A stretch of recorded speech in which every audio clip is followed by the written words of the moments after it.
2, and I'm using this video to complete question 6, section 2. So this is a probability and statistics question. First part, the maximum load of a lift in the chocolate company's office building is 1,000 kilograms, and you have the masses of the employees who use the lift, and these individual random variables will be normally distributed. Mean value is 75 and a standard deviation of 8. There are n employees about to use the lift, so we would like to find a maximum possible value of n for there to be less than a 1% chance of the lift exceeding the maximum load. The key point I want to make here is you need to find a combined variable, which is a sum of an unknown n random variables. And the key thing is when you add them up, treat them as individual independent random variables. The mean value will be 75 times n kilograms.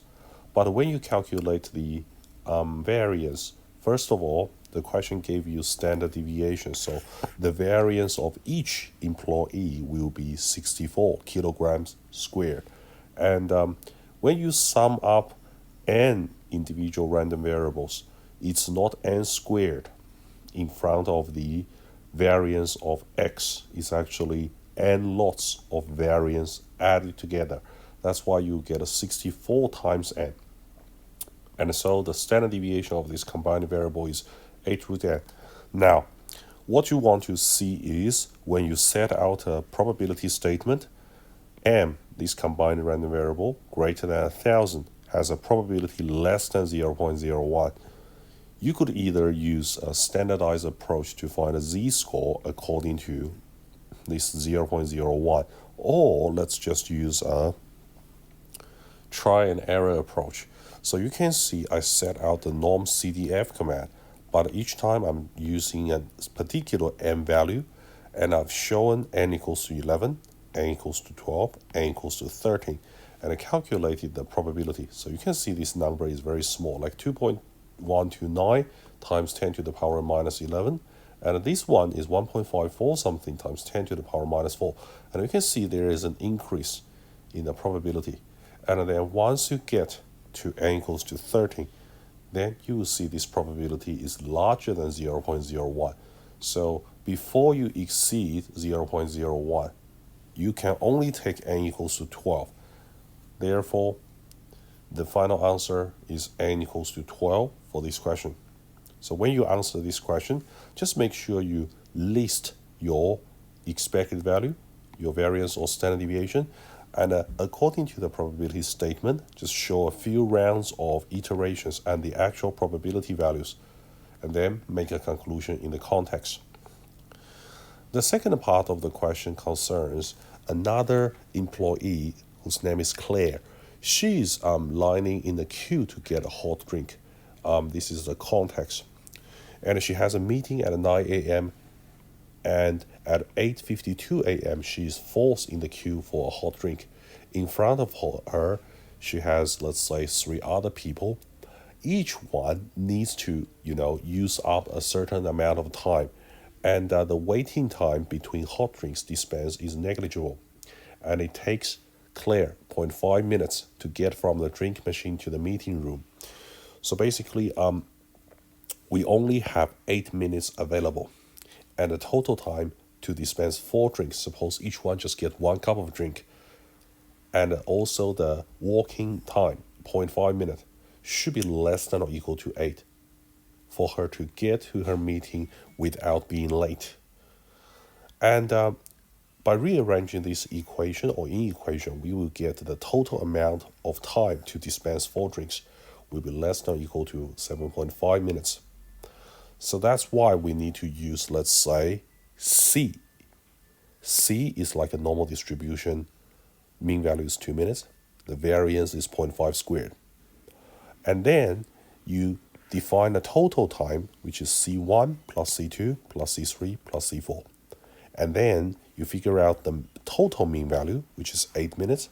And the total variance will be 0.5 squared plus 0.5 squared plus 0.5 squared plus 0.5 squared. and that will give you, let's say, 1 minute squared. So the standard deviation is 1. It is important, to get these two parameters, then you can calculate the probability correctly. But before you get these parameters, there is an understanding aspect. You have to decipher the sentence, okay? Eventually, you get to this probability statement and use your norm CDF. Minus infinity to 7.5. 8 is the mean value. 1 is the standard deviation. And the probability correct to 4 decimal places will be 0.3085. Next part. She is a statistician for the chocolate company. The number of chocolate bars sold daily is normally distributed with a mean of 60,000. This is my population mean, 60,000, and a standard deviation of 5,000. So sigma equals to 5,000. And this is the population standard deviation. After the campaign, the mean daily sales from 14 randomly selected days was found to be 63,500. She has been asked to investigate whether the advertising campaign was effective. So she decides to perform a one-sided statistical test at the 1% level of significance. Basically, to see if the campaign was successful or not, we want to observe a significant increase in the mean daily sale. That's why we use our null hypothesis like mu stays the same. And H1, the alternate hypothesis is mu is significantly greater than the original level. And the sample means distribution we'll be using, we call it S bar because that's a sale number, or you might want to call it X bar, etc., etc. Because this is a sample mean distribution, you have to use the population mean value, but the variance needs to be adjusted by sigma squared divided by n, and that is on the formula sheet provided by VCAA. Okay, when you determine the p-value, you can either go for your CAS calculator or let's say just calculate this probability statement as long as you define your S-bar.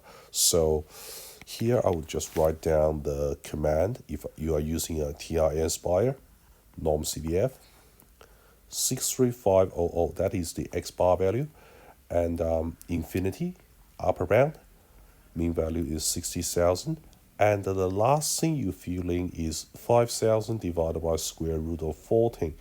So you have to fill in the adjusted standard deviation or dilated standard deviation for the sample mean variable. The value you calculated will be 0.0044 according to your CAS calculator. Eventually, in part 3, you want to give a reason and state whether there is any evidence for the success of the advertising campaign. And you have to be very careful because we are trained so well in the hypothesis testing in specialist math. We just say, okay, if P is greater than the 0.01 or 0.05, then we don't have enough evidence to reject H0. If P is less than the alpha, the significance level, we will have sufficient or strong evidence to reject it. But the question is not asking for whether or not you reject it. It's asking for whether or not there is any evidence for the success. Or in a simpler term, whether or not the campaign was successful. So let's say if it's still the same level of sale, that means the advertising campaign was wasted because there was no significant increase. This is unsuccessful. And this statement or this hypothesis here means successful because your mean daily sale has increased. So this is some kind of logic understanding behind it. The answer is yes. Because if you have a p-value less than 0.01, you reject H0 and you sort of accept H1. And if you have strong evidence in support of H1, discarding H0, that means the campaign is successful. So you write down the result, the conclusion, and this is the reason. Okay? But actually, this is not part of the requirement. I believe this is the part of the requirement with the reasoning, okay? Part D is a classic case which we find the critical value. So what is the critical value? That is the value to trigger our decision. We reject H naught in the statistical test. So we would like to get a 1% of level significance, and the mean value here is, let's say, 60,000. Based on the S bar, we want to find the right tail because the alternate hypothesis is a greater than sign. So we have to set out, let's say, probability S bar greater than or equal to the C star is equal to 0.01 to solve for the C star value. Once we recognize that, just be aware, TIN spy is only able to work with left tail. So we have instead to get the 0.99 on the left and put that in the inverse norm command with the mean value and the adjusted standard deviation because it's under S bar. You can see the answer rounded to the nearest integer is 63109, but the question is not asking for the critical value itself. It's asking for the range of values, which means whenever we have the sample mean value larger than or equal to this critical value, we can reject the null hypothesis. That's why you have to write, for example, S bar is greater than or equal to 63109, or X bar greater than or equal to 63109, correct to the nearest integer. Okay? So make sure you really answer the question, and I think that's the hardest part because we get so used to some usual ways of questions, but when the question is twisted a little bit, we really have to read it a couple of times and make sure we really answered and nailed the question. The last part is also a very classic case where we need to find the type 2 probability. From my memory, when I was attempting this question a few years ago, I almost fallen into the trap because we had part D before. That is already calculating the critical value for 1% level of significance. But if you didn't read carefully, this is another statistical test applied at the 5% of level of significance. So I believe many students just ignored this one or omitted this one, used the 63109 directly into the next part, which is no longer valid in the context of part E. So what I'm trying to say is, first, you notice this is a new level of significance, but it's still under the old distribution. If you draw a diagram, let's say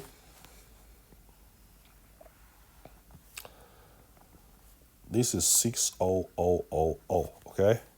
We call it S bar. And we need to find, let's say, a critical level 2 here, such that we have 0.05 probability on the right tail. The next thing is, using the same standard deviation, we draw another distribution in the same shape, but this time the actual mean is 63000, okay? And what is a type 2 error? The null hypothesis would be incorrectly accepted based on the sales of another 14 randomly selected days and assuming that a standard deviation of 5,000. So we are calculating this tail, okay? So this is called beta. So we need to find, let's say, C star 2 for the old critical value. We apply this old critical value under the new distribution with the same standard deviation. So now let's say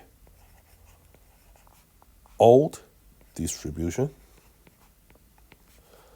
probability S bar greater than or equal to C star 2, given that mu equals to 60,000 equals to 0.05. and it implies C star 2 equals to 62198.028 decimal places. And then we say S is less than or equal to C star 2, given that mu is 63000.